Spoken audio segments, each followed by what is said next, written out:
ஆண்டவராகிய இயேசு கிறிஸ்துவுக்குள் மிகவும் அதிகமாக நேசிக்கப்படுகின்ற அருமையான விசுவாசிகளே, இந்த மகிழ்ச்சியும் ஆசீர்வாதமும் நிறைந்த மார்ச் மாதம் 4ஆம் நாளிலே உங்களை சந்திப்பதில் மிகுந்த மகிழ்ச்சி அடைகின்றோம்.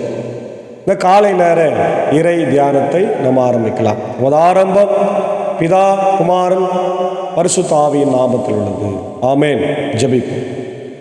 சர்வ வல்லமையும் மிகுந்த இரக்கமும் கிருபையும் நிறைந்த நல்ல ஆண்டவரே, இதோ இந்த மகிழ்ச்சியான ஆண்டவரே, காலை வேளைக்காய் என்று செலுத்துகின்றோம். கடந்து போன இரவில் எங்களோடு இருந்து எங்களை காத்தீர் ஆண்டவரே. காலை வேளையை ஜீவனோடு எழுப்பியிருக்கிற நன்றி தகப்பனே. இந்த நாளின் இறை செய்தியையும் பாடல் வேளையையும் கர்த்தர் ஆசீர்வதியும். இந்த வேர்ட் ஆஃப் காட் மினிஸ்ட்ரிஸ் சார்பாக அநேக மக்கள் வாழ்வு பெறவும் ஆசீர்வதிக்கப்பெறவும் கர்த்தர் கிருபைத்தார். ஆண்டவர் இந்த நாளின் இறை செய்தியையும் பாடல் வேலையும் ஜெப வேலையும் நீர் பொறுப்பேற்று ஆசீர்வதிக்க வேண்டும் என்று கெஞ்சி கொண்டாடுவோம். அடியேனையும் ஆண்டவரே, அன்பர் சாரையும் சாகு சாரையும் எடுத்து பயன்படுத்தும். இதை கேட்டு பயன்பெறுகிற எல்லா மக்களுடைய வாழ்க்கையில் இந்த இறை ஆசிர்களை, சமாதானத்தை, விடுதலையை, சந்தோஷத்தை, மகிழ்ச்சியை தந்து வழிநடத்தும்.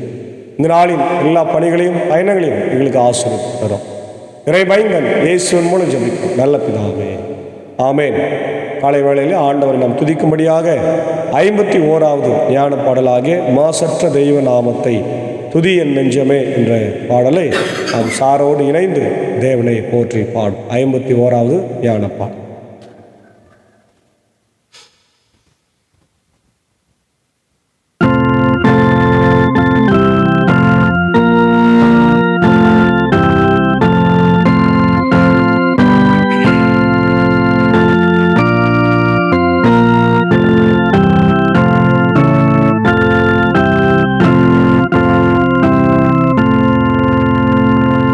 மாசற்ற தெய்வ நாமத்தை துதி என் நெஞ்சமே, இரக்கம் செய்த கர்த்தரை துதி என் உள்ளமே.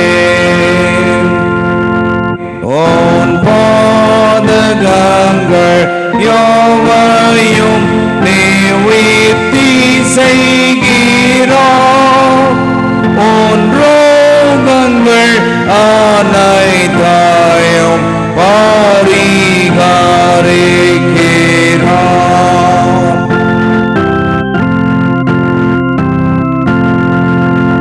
நீ மாண்டு போகும் பொழுது உன் ஜீவனை மீட்போர், நிறைந்த அன்போர் உனக்கு கிரீடம் சூட்டுவார்.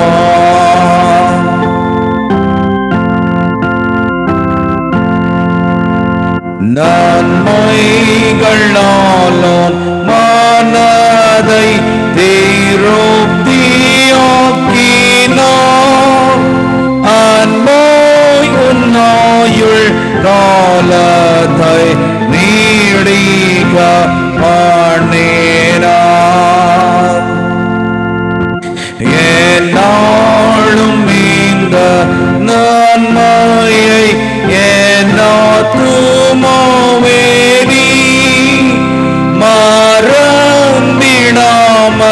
கர்த்தரை வணக்கமாய் போதி.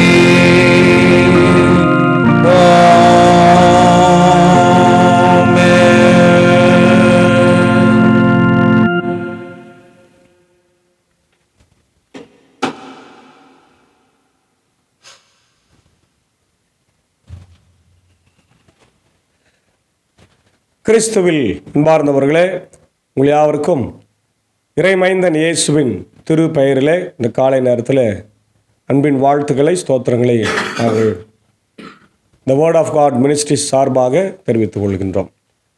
இந்த நாளிலே நாம் தியானிக்கும்படியாய் தெரிந்து கொண்ட கடவுளுடைய வார்த்தை அது என்னாகமம் 21ஆம் அதிகாரம் 4 முதல் 9 வசனங்கள். வெண்கல பாம்பை செய்து மோசே இஸ்ரவேல் மக்களை வணங்கும்படியாய் பணிக்கின்ற ஒரு காரியத்தை நாம் இங்கே பார்க்கின்றோம். அன்பானவர்களே, இந்த பகுதி வனாந்தரத்தில் நடைபெறுகின்ற பகுதி என்பதை நாம் அறிந்திருக்கிறோம். இஸ்ரவேல் மக்களுடைய வாழ்க்கை ஒரு பயணமாய் இருக்கின்றதை நம்ம பார்க்கின்றோம்.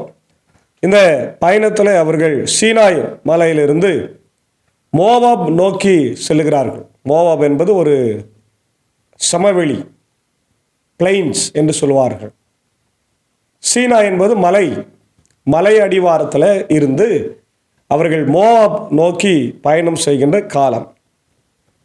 காலகட்டம் 1406 BCயிலிருந்து 1408 BCன்னு சொல்கிறாங்க. ஏறக்குறைய அவங்க பயணம் பண்ணி 38 ஆண்டுகள் கடந்து விட்டது என்று சொல்லுகிறார்கள். உங்களுக்கு தெரியும், 40 வருஷம் அவங்க பயணம் பண்ணதை நம்ம பார்க்குறோம். இப்போது இஸ்ரவேல் மக்கள் சீனாயிலிருந்து காதேஸுக்கு வராங்க. அவங்க அங்கே ட்ராவல் பண்ணி சீனாய் மலையில் மற்ற எல்லா இடத்துலையும் ட்ராவல் பண்ணி 38 வருஷம் கழிச்சிருக்கிறாங்க. பாருங்கள், என்ன 13:1-33 நம்ம பார்க்குறோம். அதுக்கப்புறம் காதேஷில் ஆண்டவருக்கும் மோசேக்கு விரோதமாக அவங்க முறுமுறுத்து பேசுகிறதை பார்க்குறோம். என்னாகமம் 14:1-45 நம்ம பார்க்க முடிகிறது. அப்போவே மோசே சொல்கிறார், நீங்கள் கடவுளுக்கு விரோதமாக எனக்கு விரோதமாக நீங்கள் முறுமுறுத்தீங்கன்னா கண்டிப்பாக ஆண்டவர் உங்களை கொண்டு போக மாட்டாருன்னு அப்பவே சொல்லிடுறார். அப்புறம் மோவாப் அந்த பிளைன்ஸ் அங்கே வராங்க, சமவெளிக்கு வராங்க. என்னாகும் 21 இந்த அதிகாரத்தில் நம்ம பார்க்குறோம். அதுக்கப்புறம் அந்த மோவாபில் ஏற்படுகின்ற முறுமுறுப்பை ஆண்டவர் பார்த்து அவர்களை கொள்ளிவாய் சர்ப்பங்களை விட்டு கடிக்க வைக்கின்றதை நம்ம பார்க்குறோம். அப்போ இங்கே மோசேயும் இஸ்ரவேல் மக்களும் இருக்கிறாங்க. ஒரு சென்சஸ் எடுக்கப்படுகின்றது. அதே நேரத்தில் எங்கே கோரா, ஆண்டவருடைய ஊழியத்தை செய்த கோரா லேவியர், அவங்க முறுமுறுக்கிறத பார்க்குறோம். கடவுளுக்கு விரோதமாக மோசேக்கு விரோதமாக முறுமுறுத்து கடவுள் அவங்களை தண்டிக்கிறத பார்க்குறோம். என்னாகும் 16:1-50. அதுக்கப்புறம் தான் மோசே வெங்கல சர்பத்தை எடுத்து வைத்து அதை வணங்கும்படி செய்கிறார். அப்போ இதில் 3 விஷயங்களை நம்ம புரிந்து கொள்கிறோம். ஒன்று, காட்ஸ் ப்ரெசன்ஸ் அண்ட் கைடன்ஸ், கடவுளுடைய உடனிருப்பும் அவருடைய வழி நடத்தலும். ரெபிலியன் அண்ட் பனிஷ்மெண்ட், எதிர்ப்பு தெரிவித்தலும் அதே நேரத்தில் கடவுளுடைய தீர்ப்பு அல்லது பனிஷ்மெண்ட் என்று சொன்னால் தண்டனை. 3வது, ரெடம்ஷன் அண்ட் சால்வேஷன், ரட்சிப்பும் அதே நேரத்தில் விடுதலையும் நம்ம பார்க்க முடிகின்றதா இருக்கின்றது. அன்பான தேவனுடைய பிள்ளைகளே, இஸ்ரவேல் மக்களுடைய வாழ்க்கை பயணம் ஏறக்குறைய 40 வருஷம் இருந்ததை நம்ம பார்க்குறோம். அதில் 38வது வருஷத்தில் இவங்க இன்னும் அதிகமாய் கலங்கம் பண்ண ஆரம்பித்தார்கள். அதனால்தான் ஆண்டவர் அவர்களை பாம்புகளை ஏவ விட்டு, கொள்ளிவாய் சர்ப்பங்களை ஏவ விட்டு கடிக்க வைத்தார். பாருங்க, இஸ்ரவேல் அத்தாரியம் வழி கானானு ஆகிய அரராத் மன்னன் கேள்வியுற்றான். அப்போது அவன் இஸ்ரவேலரோடு போரிட்டு அவர்களில் சிலரை கொன்றான், சிறைப்பிடித்தான். உடனே ஆண்டவரிடம் இஸ்ரவேல் பொருத்தனை செய்து, நீர் உண்மையில் இம்மக்களை என் கையில் ஒப்படைத்தால் நகர்களை நான் அழித்து விடுவேன் என்று கூறியது. அவ்வாறே ஆண்டவர் இஸ்ரவேலின் குரலை கேட்டு கானானியரை ஒப்படைத்தார். அவர்களையும் அவர்கள் நகர்களையும் அழித்தார்கள். எனவே அந்த இடத்தின் பெயர் ஓர்மா என்று வழங்கியது. ஓர்மா என்ற பெயருக்கு அழிவு என்பது பொருள். அதுக்கப்புறம் வெண்கல பாம்புடைய வரலாறு நாம் பார்க்குறோம். ஏதோம் நாட்டை சுற்றி போகும்படி ஓர் என்ற மலையிலிருந்து அவர்கள் செங்கடல் வழியாக பயணப்பட்டார்கள். அவ்வழியை முன்னிட்டு மக்கள் பொறுமை இழந்தனர். எப்பவுமே பாருங்க, பொறுமையை நம்ம இழந்தோன்னு சொன்னால் நம்முடைய வாழ்க்கையில் எந்த ஆசீர்வாதங்களையும் நம்ம ஆண்டவரிடத்திலிருந்து பெற்றுக்கொள்ளவே முடியாது. அவங்க பொறுமை இழந்தார்கள். மக்கள் கடவுளுக்கும் மோசேக்கும் எதிராய் பேசினார்கள். மக்கள் கடவுளுக்கும் மோசேக்கும், தங்களை வழிநடத்துகிற கடவுள் சாப்பாடு கேட்டால் சாப்பாடு கொடுத்தாரு, தண்ணி கேட்டால் தண்ணி கொடுத்தாரு, காடை கேட்டால் காடை கறியை கொடுத்தாரு, பாதுகாப்பை தந்தார், மேகஸ்தம்பத்தை கொடுத்தாரு, அக்னி ஸ்தம்பத்தை எல்லாத்தையும் கொடுத்துட்டு அவரையே நம்ம என்ன பார்க்குறோம்? பதம் பார்க்குறோம்.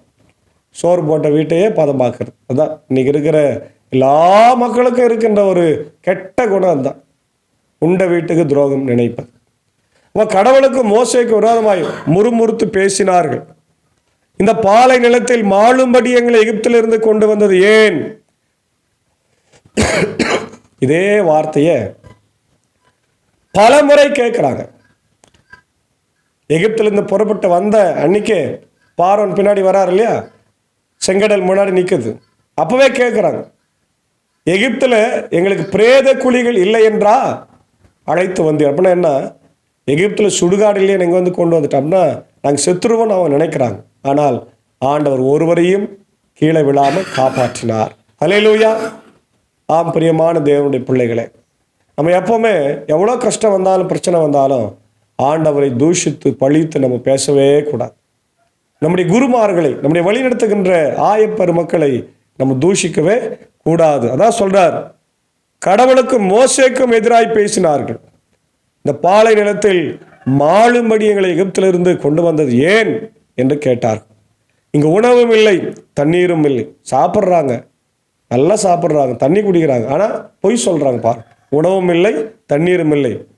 அற்பமான இந்த உணவு எங்களுக்கு வெறுத்து போய் விட்டது. பார்த்தீங்களா, பசியாக்குறாங்களேன்னு கடவுள் தேவ தூதர்கள் சாப்பிடக்கூடிய மன்னாவை கொடுக்குறாங்க. அது அவங்களுக்கு என்ன ஆயிடுச்சான், வெறுத்து போயிடுச்சான். அது உண்மைதான் இல்லையா? டெய்லி நல்ல உணவு யாருக்கு தான் பிடிக்கும் இல்லையா? அதனால் அவங்கள பட்னியாக போட்டிருந்தா தான் ஆண்டவருடைய அருமை தெரிந்திருக்கும். ஆனால் அவங்களுக்கு அது தெரியல. டெய்லி சாப்பிட்டுக்கிறதுனால கடவுளை பற்றிய அன்பை அவங்களால புரிந்து கொள்ள முடியவில்லை. பாருங்க, உடனே ஆண்டவர் கொள்ளிவாய் பாம்புகளை மக்களிடையே அனுப்பினார். பார்த்தீங்களா, ஆண்டவர் கோபக்கார், இஸ் ஜெலஸ் காட். அவர் நினைத்திருந்தால் மொத்த பேரை அழிச்சிக்கலாம், ஆனால் கொஞ்சம் பேரை தான் அவர் தண்டிக்கின்றார். அவை கடிக்கவே இஸ்ரேல் மக்களில் பலர் மாண்டார்கள். அப்போது மக்கள் மோசேயிடம் வந்து, நாங்கள் பாவம் செய்துள்ளோம், நாங்கள் பாவம் செய்துள்ளோம் சொல்றாங்க. நாங்கள் பாவம் செய்துள்ளோம், நாங்கள் ஆண்டவருக்கும் உமக்கும் எதிராய் பேசி உள்ளோம். அவர் இந்த பாம்புகளை அகற்றிவிடும்படி நீர் ஆண்டவரிடம் வேண்டிக் கொள்ளும் என்று கேட்கின்றார். இல்லையே, புத்தி கெட்ட பின் சூரிய நமஸ்காரம் சொல்லுவாங்க. இந்த மாதிரி ஏன் ஆண்டவரை நீங்கள் எதிர்த்து பேசுறீங்க இல்லையா? அவருடைய திட்டம் எல்லாம் கரெக்டாக போகும். நம்ம அவருடைய சத்தத்துக்கு செவி கொடுத்தால் போதும். அதான் நம்ம இங்கே பார்க்குறோம் இல்லையா? இப்போ இந்த பகுதி நமக்கு என்ன கற்றுக் கொடுக்கிறது? God's provision and salvation in the midst of rebellion and sin. நம்ம கடவுளுக்கு எதிராய் பேசினாலும் பாவம் செய்தாலும் அவர் நமக்கு எல்லாவற்றையும் தருகிறவராக இருக்கிறார், ரட்சிப்பை தருகிறவராக இருக்கிறார். அல்லேலூயா. அதான் இப்போ மக்கள் பொறுமை இழந்து மோசேக்கு விரோதமாய் கடவுளுக்கு விரோதமாய் பேசுகின்றதை பார்க்கிறோம். அதே போல கடவுள் கொடுக்கின்ற ஆசீர்வாதத்திற்கு எதிராய் பேசுகிறார்கள். அதனால்தான் ஆண்டவருக்கு கோபம் வந்து அந்த கொள்ளிவாய் சர்ப்பங்களை அனுப்புறாரு. The consequences of rebellion. God sent fiery serpents among the Israelites, causing many to die. இல்லையா? அந்த கொள்ளிவாய் சர்ப்பங்கள் கடித்து எல்லாரும் இறந்து போனாங்க. இப்போ பாவத்தினுடைய விளைவு, பாவத்தின் சம்பளம் மரணம் என்று ரோமர் 6:24-23 வாசிக்கிறோம். அதுபோல இவங்க பாவத்தின் விளைவை பெற்றுக்கொண்டார்கள். அதுக்கப்புறம் பாருங்க 7 முதல் 9 பிரான்ஸ் சர்பன்ட்டை இங்கே மோசே வைக்கின்றார். இப்போ மோசே மன்றாடினார். அவ்வாறே மோசே பாருங்க, திட்டும் போது கேட்டுக்கிறாரு. மக்கள் வந்து மன்றாடுன்னு சொன்னோடனே மன்றாடுறார். அதான் மோசே, அதான் நல்ல தலைவர் அவர். அப்போது ஆண்டவர் மோசேயிடம் கொள்ளிவாய் பாம்பொன்றை செய்து அதை ஒரு கம்பத்தில் பொறுத்து கடிக்கப்பட்டோரில் இதை பார்க்கிற ஒவ்வொருவனும் பிழைப்பான் என்றார். ஆண்டவர் அதே கொள்ளிவாய் சர்பத்தை நீ என்ன பண்ணு, செய்து கம்பத்தில் நிறுத்துப்பா, அதை பார்த்து கடிச்சவன் யார் பார்த்தாலும் பொழிச்சிருவான் அப்படின்றார். அவ்வாறே மோசே ஒரு வெண்கல பாம்பை செய்து அதை ஒரு கம்பத்தில் பொருத்தினார். பாம்பு கடித்த எந்த ஒரு மனிதனும் இந்த வெண்கல பாம்பை பார்த்து உயிர் பிழைப்பான் என்று சொன்னார். அன்பான தேவனுடைய பிள்ளைகளே, இதைதான் பிற்காலத்தில் யோவான் எழுதின சுவிசேஷத்தில் நம்ம பார்க்கும்போது யோவான் 3ஆம் அதிகாரத்தில் இதே கருத்தை இயேசு ஆண்டவர் வலியுறுத்தி சொல்றார். என்னன்னாக்கா, அன்றைக்கு மோசே வனாந்திரத்தில் அந்த வெண்கல சிலையை உயர்த்தினார். ஆனால் இப்பொழுது இயேசு ஆண்டவரை கர்த்தர் உயர்த்த போகிறார். பாருங்க 13ஆம் வசனம். விண்ணகத்திலிருந்து இறங்கி வந்துள்ள மானிட மகனை தவிர வேறு எவரும் விண்ணகத்திற்கு ஏறி சென்றதில்லை. பாலை நிலத்தில் மோசையால் பாம்பு உயர்த்தப்பட்டது போல மானிட மகனும் உயர்த்தப்பட வேண்டும். ஹல்லேலூயா. இந்த பாம்பு, வெண்கல பாம்பு, பழைய ஏற்பாட்டில் வெண்கல பாம்பை பார்த்தவன் பிழைத்தான். புதிய ஏற்பாட்டில் இயேசு கிறிஸ்து பிசாசை சிலுவையில் நசுக்கும்படியாக கல்வாரி சிலுவையில் அவர் தொங்கவிடப்பட்டார் இல்லையா, அவர் உயர்த்தப்பட்டார். அதனால அவரை பார்க்கும்போது எல்லாரும் ரட்சிக்கப்படுவோம். அப்போது அவரிடம் நம்பிக்கை கொள்ளும் அனைவரும் நிலைவாழ்வு பெறுவார்கள். தம் ஒரே மகன் மீது நம்பிக்கை கொள்ளும் எவரும் அழியாமல் நிலைவாழ்வு பெரும் பொருட்டு அந்த மகனையே அழிக்கும் அளவுக்கு கடவுள் உலகின் மேல அன்பு கூர்ந்தார். இதுதான் திருமறையினுடைய மைய வசனமாய் நாம் பார்க்கிறோம் இல்லையா. உலகிற்கு தண்டனை தீர்ப்பளிக்க அல்ல, தம் மகன் வழியாக அதை மீட்கவே கடவுள் அவரை இந்த உலகத்தில் அனுப்பினார். அவர் மீது நம்பிக்கை கொள்வோர் தண்டனை தீர்ப்புக்கு ஆளாவதில்லை. ஆனால் நம்பிக்கை கொள்ளாதோர் ஏற்கனவே தீர்ப்பு பெற்றுவிட்டார்கள் என்பதே. அன்பான தேவனுடைய பிள்ளைகளே, அன்றைக்கு வெண்கல சர்பத்தை பார்த்தார்கள், பிழைத்தார்கள். இன்றைக்கு நம்ம எந்த வெண்கல சர்பத்தை பார்க்க போறோம்? வெண்கல சர்பத்தை இல்லை, இயேசுவை நோக்கி பாருங்கள். கல்வாரி சிலுவையில நமக்காக மரித்த இயேசுவை பாருங்கள். கல்வாரி சிலுவையில நமக்காய் ரத்தம் சிந்தின இயேசுவை பாருங்கள். கல்வாரி சிலுவையில இரு கல்வர்களுக்கு மத்தியில தொங்கிக் கொண்டிருக்கிற இயேசுவை பாருங்கள். நமக்காய் அடிக்கப்பட்ட இயேசு, நமக்காய் கொட்டு வாங்கின இயேசு, நமக்காய் தலையில முள்முடி சூட்டப்பட்ட இயேசுவை பாருங்கள். அப்போதான் நமக்கு ரட்சிப்பு கிடைக்கும் என்பதை நாம் பார்க்கிறோம். 2 கொரிந்தியர் 5:21 பார்க்கிறோம். அவர் நமக்காக நம்முடைய பாடுகளை ஏற்றுக்கொண்டு அங்கே மரித்தார் என்று பார்க்கிறோம். ஏசாயா 53:5 பார்க்கிறோம். நமக்காக அவர் நம்முடைய பாடுகளை மெய்யாகவே ஏற்றுக்கொண்டு நம்முடைய துக்கங்களுக்காய், நம்முடைய அக்கிரமங்களுக்காக அவர் அடிக்கப்பட்டார் என்பதை நம்ம பார்க்கின்றோம். அதுதான் அன்பான தேவனுடைய பிள்ளைகளே, இந்த பகுதியில் நாம் புரிந்து கொள்ள வேண்டிய மிக முக்கியமான காரியமாய் இருக்குது. அப்போ நம்ம செய்ய வேண்டியது என்ன? ஆண்டவர் மேல விசுவாசம் வைக்கணும். அதுதான் ஆண்டவர் நமக்கு கற்றுக் கொடுக்கிற பாடமாக இருக்கிறது. அதே போல இங்கே யோவான் 12ஆம் அதிகாரம் 32-33 பார்க்கிறோம். ஏசாமி சொல்றாரு, நீங்க உயர்த்தப்படுகிறவரை பாருங்க, உயர்த்தப்பட்டவரை பார்த்தாதான் நீங்க பிழைப்பீங்கன்னு சொல்றாரு. அதே போல வெளிப்படுத்தின விசேஷம் 12:9 பார்க்கிறோம். அங்கேயும் ஒரு பாம்பை பற்றி சொல்றார். அது லிவியதான் பாம்பு. லிவியதான் என்று சொன்னால் பெரிய பாம்பு, அது பிசாசு, சாத்தான் இல்லையா, ஆண்டவரை ஏமாற்றியது, மக்களை ஏமாற்றியது. ஆனால் ஆண்டவர் அதை கல்வாரி சிலுவையிலே அதை நொறுக்கினார், தலையை நசுக்கினார் என்று பார்க்கிறோம். ஆகவே தேவனுடைய பிள்ளைகளே, இந்த காலை நேரத்தில் நாம் உலக பிரகாரமான காரியங்களை குறித்து இஸ்ரவேல் மக்களை போல ஐயோ எனக்கு சாப்பாடு இல்லை, ஐயோ தண்ணி இல்லை, ஐயோ துணி இல்லை அப்படின்னு எல்லாம் நம்ம புலம்பாம பரலோக வாழ்வை குறித்து நாம் கரிசனையோடு நோக்கி பார்க்கிறோம் இல்லையா. யாருன்னா ஒருத்தர் யோசித்து பார்க்குறோமா, இங்கே நல்லா இருக்கிறோம், ஓகே, வீடு இருக்குது, கார் இருக்குது, பங்களா இருக்குது, எல்லாம் ரைட்டு. நீ மரித்தால் எங்கே போவா என்பதை யோசித்தாயா? அதற்கான இடத்த என்ன, யார் இப்போ என்ன செய்திருக்கிறாங்க யோசித்து பார்த்தாயா இல்லையா? நமக்காக ஒரு ஸ்தலத்தை ஆயத்தம் பண்ணின தேவன் உன்னை அழைக்கும் போது நீ எங்கே இருப்பாய்? யோசித்து பார், மனம் திரும்பு, ஆண்டவருடைய பிள்ளையாய் மாறு, ஆண்டவருக்கு எதிராய் முறுமுறுக்காது, ஆண்டவருடைய ஊழியக்காரர்களுக்கு எதிராய் முறுமுறுக்காது. அதுதான் கடவுள் நமக்கு இந்த நேரத்தில் கொடுக்கிற அழைப்பு. விசுவாசமாயிரு, ஆண்டவரை நம்பு என்று சொல்லுகிறார். ஆகவே அப்படிப்பட்ட ஒரு விசுவாசத்தோடு வாழ தூய ஆவியானவர் நம்மை வழிநடத்தி காப்பாராக. ஆமேன். கர்த்தரை நோக்கி நாம் ஜெபிப்போம். எங்களை அளவுக்கு அதிகமாய் நேசிக்கிற நல்ல ஆண்டவரே, எங்களுக்காக கல்வாரி சிலுவையிலே மரித்த ரத்தம் சிந்தி மீட்டவரே, வனாந்தரத்தில் உயர்த்தப்பட்ட வெண்கல சர்பத்தை எல்லாரும் நோக்கி பார்க்கும்போது பாம்பு கடித்தவர்கள் பிழைத்தார்கள். ஆண்டவரே, பாவத்தின் விளைவு மரணம் என்பதை அறிந்திருக்கின்றோம். இன்றைக்கு கூட ஆண்டவரே, விஷமுள்ள பாம்பாகிய பாவம் எங்களை தீண்டினால் நாங்கள் மரித்து கொண்டே இருக்கின்றோம். ஆகவேதான் கிறிஸ்து சிலுவையில் எங்களுக்காய் மரித்து ரத்தம் சிந்தின அந்த சூழ்நிலையில நாங்கள் அதை நோக்கி பார்க்கும்போது, சிலுவையை நோக்கி பார்க்கும்போது, ஆண்டவர் எங்களை எல்லாரையும் உமக்குள்ளாய் நீர் ஆண்டவர் இழுத்து கொள்ளுகிறீர் என்ற சத்தியத்திற்காக உம்மை ஸ்தோத்திரிக்கிறோம். ஹல்லேலூயா, பிரைஸ் தி லார்ட். ஆண்டவர் இந்த காலை நேரத்தில் தகப்பனே உம்மை நோக்கி பார்க்க ஒரு வாய்ப்பை தந்தீரே, நன்றி. இந்த நாளிலும் இந்த கேட்ட வார்த்தைகளுக்கு ஏற்ப நான் நடந்து கொள்ள கிருபை தார்.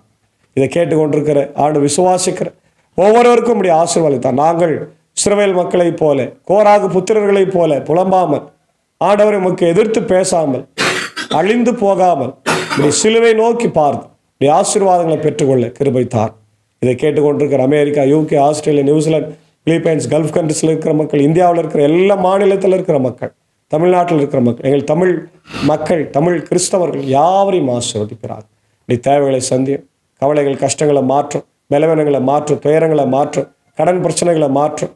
ஆண்டவரே, படிக்கிற பிள்ளைகளுக்கு இறை ஞானத்தை தாரும். குறிப்பாக 10ஆம் வகுப்பு, +2, +1 ஆண்டவரே எல்லா தேர்வு எழுதி கொண்டிருக்கிறாங்க. எல்லாரையும் ஆசீர்வதி. இன்னும் 1ஆம் வகுப்பு 9ஆம் வகுப்பு வரையில் படித்து கொண்டிருக்கிற பிள்ளைகளையும் ஆசீர்வதிங்க.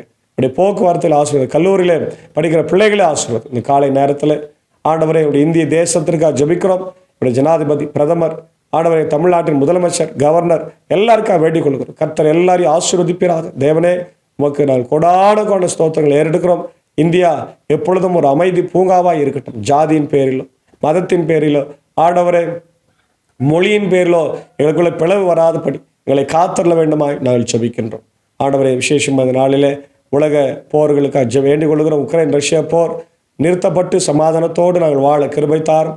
இயற்கை பேரிடரிலிருந்து எங்களை காத்தரல வேண்டுமாய் ஜெபிக்கும். இப்பொழுதும் ஆண்டவரே, இந்த ஊழியத்தில் எங்களோடு இருக்கிற இந்த வேர்ட் ஆஃப் காட் மினிஸ்ட்ரிஸை ஆண்டவரே ஆரம்பித்து நாங்கள் செய்து கொண்டிருக்கிற இந்த 5 வருட காலங்களிலே எல்லா நேரங்களிலும் அடியனோடு இணைந்து உழைத்து கொண்டிருக்கிற அவருடைய அன்பர் சாருக்காக, ஏஞ்ச அக்காவுக்காக, அன்பான பிள்ளைகள் பார்த்தால் மரியாளுக்காக நன்றி செலுத்துகிறோம். கர்த்தாவை பிள்ளைகளை ஆசீர்வதிங்க.